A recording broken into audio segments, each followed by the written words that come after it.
Hello everyone and welcome to this special interview taking place at the Mingomba Fair Day, where suppliers and service providers are obviously showcasing their various products. And I've got somebody very interesting from KoBold Metals. This is the first time he's actually appearing on our platforms, and I'd like to welcome Kingsley. Kingsley, welcome to the F5 show. Thank you very much. Absolutely. Kingsley, it's such an honor to finally meet you. Obviously, I must admit that I only got to hear that there was a Kingsley at KoBold when Mafike gave her speech, the CEO of KoBold, at obviously on this day one of the fair day during her maiden speech. But are you able to just tell us a bit about yourself and your role at KoBold? Thanks very much. Kingsley Kapembwa is my name, and I'm a mining engineer by profession.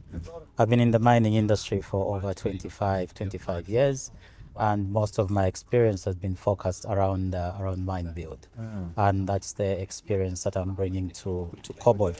I've worked for mining companies such as Glencore, Mopani Copper Mines, and recently I was hired from Oman, where I was working as a general manager for mining, and there we also sank two shafts. But now on KoBold is an extremely interesting project. The Mingomba Project, if you look at it, is one of the biggest mining projects in Zambia. It will feature two production shafts that will be sunk to great depth of over 1,300 meters, and it will be some of the biggest shafts that have been ever sunk, on the Copperbelt. So that's the work that we're currently working on. Most of it is at feasibility level stage. We are progressing most of the work to construction.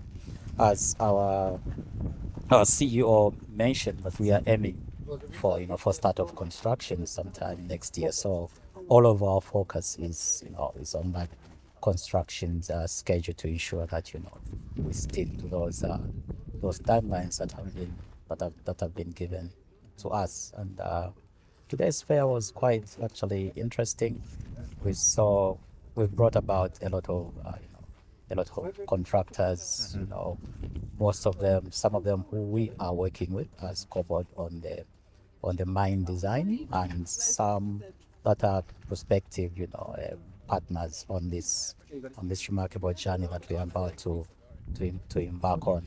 And the idea was to bring those synergies, those strengths which those companies have, so that there's local participation in it. So it's almost like bringing the two parties, the local parties and the foreign contractors together in one tent, so that they can network. Absolutely. And Kingsley, what has really fascinated us at Financial Insight is how the collection, and this event has actually been well attended by the various suppliers and service providers that not only you work with, like you mentioned, but also prospective.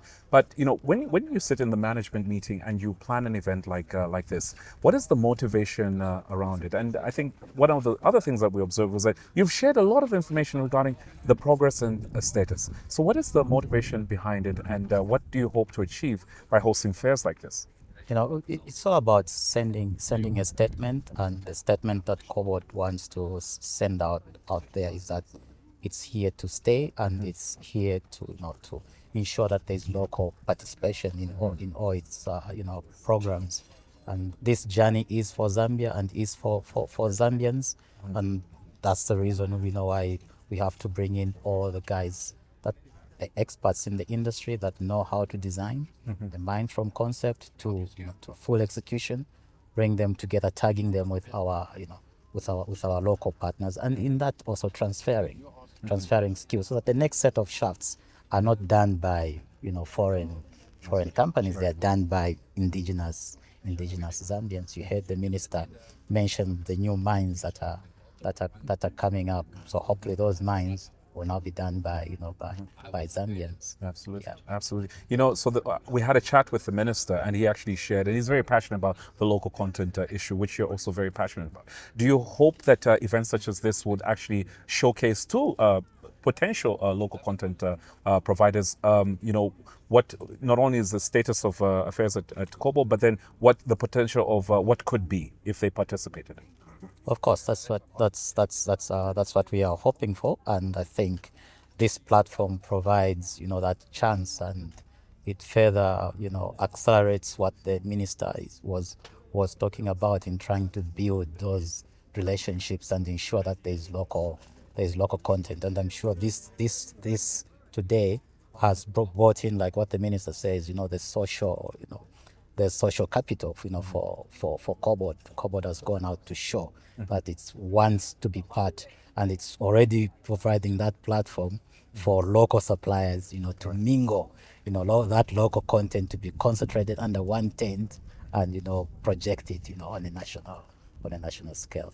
Absolutely. Yeah. Kingsley, thank you so much for speaking to us. Thank you very much. And it's not the last time we're going to talk. I'm very curious to actually visiting the Mingomba Project. Looking forward to and I'd just like to, on behalf of my team at Financial Insight, thank you, to KoBold, for including us in the journey itself so we can share with the rest of the public. Thank you very much. Absolutely. So there you have it. We've been speaking to Kingsley from KoBold. So stay tuned for more insights as we continue to unpack, the deliberations as well as the various, business B2B connections that will be emanating out of the Mingomba Fair Day happening in Chililabombwe, Zambia. I've been your host, Mwelwa Kenneth Chibesakunda, and as we always say at Financial Insight, get to know.